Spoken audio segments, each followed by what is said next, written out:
আপনারা আমায় আমার ভাইয়ের কথা জিজ্ঞেস করতেন না? ও হচ্ছে আমার ছোট ভাই আদিত্য। হায় কপাল, কি বলছো কি? কেন? এই এত বড় কথাটা একদিন তুমি আমাকে বলনি? আরে কাকিমা, আমিও থোড়ি না জানতাম যে দিদি আপনার বৌমা, আপনি দিদির শাশুড়ি মা। আমি তো আজকেই জানতে পারলাম। এক সেকেন্ড মা, আপনারা একে অপরকে আগে থেকে? চিনি তো, হ্যাঁ। ওর সঙ্গে আমার মন্দিরের বাইরে দেখা হয়েছিল আজ থেকে প্রায় 2 মাস আগে। তারপর তো প্রায়ই দেখা হয়। আমি যখনই কোনো বিপদে পড়ি ও আমাকে বাঁচাতে হাজির হয়ে যায়। আমার একমাত্র বন্ধু। কমলা কাকিমাও আমার বেস্ট ফ্রেন্ড, তবে সেটা বিপদে সবসময় পাশে থাকার জন্য নয়। কে কার কখন কিভাবে উপকারে আসে সেটা মা কালী জানেন। তা আদি, এতক্ষণ তুমি কোথায় ছিলে? হ্যাঁ, গায়ে হলুদ হয়ে গেল, আমি তোমাকে খুঁজছিলাম। একটা পাঞ্জাবি বদলাতে এত সময় লাগলো তোমার? কাকিমা, শুধু পাঞ্জাবি? পাশের সেলুনে গেলাম, ফেসিয়াল করলাম, তারপর এখানে এলাম। আপনার ছোট মেয়ের বিয়ে বলে কথা, একটু জেল্লা দিতে হবে না? দেখুন চকচক করছে না? আদি, উনি সম্পর্কে আমার শাশুড়ি মা হলেও আমি ওনাকে মা বলে ডাকি। তুইও ওনাকে মা বলেই ডাকতে পারিস। তুমি আমাকে মা বলে ডাকতেই পারো, আমি তো তোমার মায়েরই মতো। আমার জানেমান আমার পল্লবীর সাথে বিয়েটা আগে হোক, তারপর থেকে তো অফিসিয়ালি মা বলেই ডাকবো। আমি কমলা কাকিমা বলেই ডাকবো, ওই নামটাই আমার ভালো লেগেছে। ঠিক আছে, তোমার যা ইচ্ছে। এই জানো তো প্রীতি, ও আমাদের বাড়িতেও এসেছে, এসে 1 কাপ চাও খেয়ে গেছে। তুমি বাড়িতে ছিলে না, অফিসে গিয়েছিলে। দেখো, আমি তখন জানতামই না যে ও তোমার ভাই। আমিও জানতাম না, সেদিনকে আমি কাকিমাকে বাড়িতে ছাড়তে এসেছিলাম। আজকে জলের মতন পুরো পরিষ্কার হয়ে গেছে। যাক, আজ ঝিনুকের বিয়ের দিন, শুভ দিন, সমস্ত অন্ধকার ঘুচে যাক। দুই পরিবারের মধ্যে ভালোবাসা আরো নিবিড় হোক। সেই জন্যই হয়তো বলে যে বিয়ে দুটো মানুষের মধ্যে নয়, পরিবারের মধ্যে হয়। প্রীতির পরিবার আর আমাদের পরিবারের মধ্যে যে দূরত্ব ছিল, আশা করি আজ থেকে সব মিটে গেল। একদম পুরোপুরি। আদি, দিদির দিকে একবার তাকিয়ে দেখো, কি খুশি হয়েছে।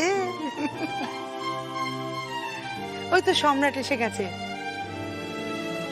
সম্রাট বাবা, এসো।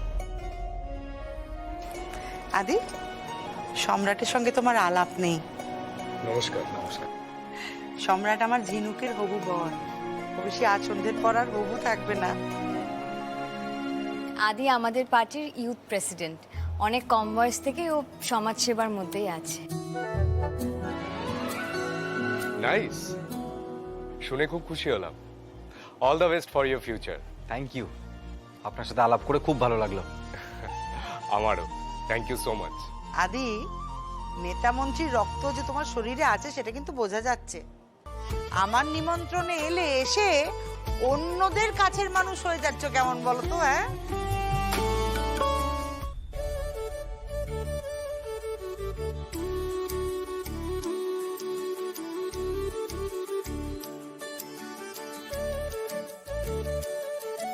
কি সুইটহার্ট, কি খবর? দেখতে কিন্তু খুব মিষ্টি লাগছে তোমাকে। তো কোনোভাবে আজকে তোমার বিয়ে না তো? কি একেবারে কান্টারে মুল্লা।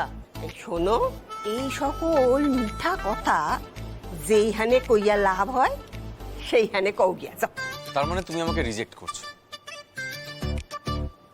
আচ্ছা, যদি বলি বিয়ে করো আমাকে, করবে না? সেইটাই বাকি আছে। মা, ও মা, সমর আর শান্তনু কি কোথাও দেখেছেন? ঠিক কাজের সময় না দুজনকে কোথাও আরে আদি আছে কি করতে, কি করতে হবে শুধু বলুন আমাকে। তুমি তো ছেলে পক্ষের লোক, আমি কোনের মা হয়ে তোমাকে দিয়ে কি করে কাজ করাই বলো তো? বোঝো, আমি তো বললাম আমার একটাই পক্ষ, কমলা কাকিমা। দুদিকে সমান সার্ভিস দেবো। চা, কফি, পকোড়া খাইয়ে যেরকম পাত্রপক্ষদের আপ্যায়ন করবো, সময় বুঝে নিজের পেটটাও ভরে নেবো। ওর সঙ্গে কথায় পেরে ওঠা খুব মুশকিল, জানো তো মা? একদম। এই শোনো শোনো, আসো এদিকে, এদিকে আসো। আমার ঠাকমা কি কইতেন জানো, যদি কোনো আইবুড়া বেটা কারোর বিয়াতে দায়িত্ব লইয়া কাজ কাম করে, তাইলে না ঝটপট এই পোলাটারও বিয়া লাইগা যায়। সত্যি? আরে আগে বলবে তো। এবার দেখো, এবার শুধু দেখো আদিত্য চক্রবর্তী মাথার ঘাম পায়ে ফেলে কিরকম ভাবে কাজকর্ম সেরে ফেলে। শুধু বলো কমলা কাকুকে কি করতে হবে বলো। আচ্ছা আচ্ছা আচ্ছা শোনো,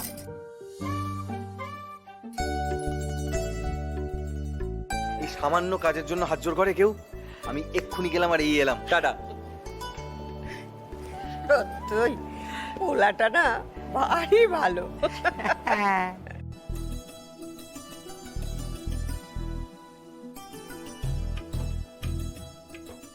কি মিষ্টি।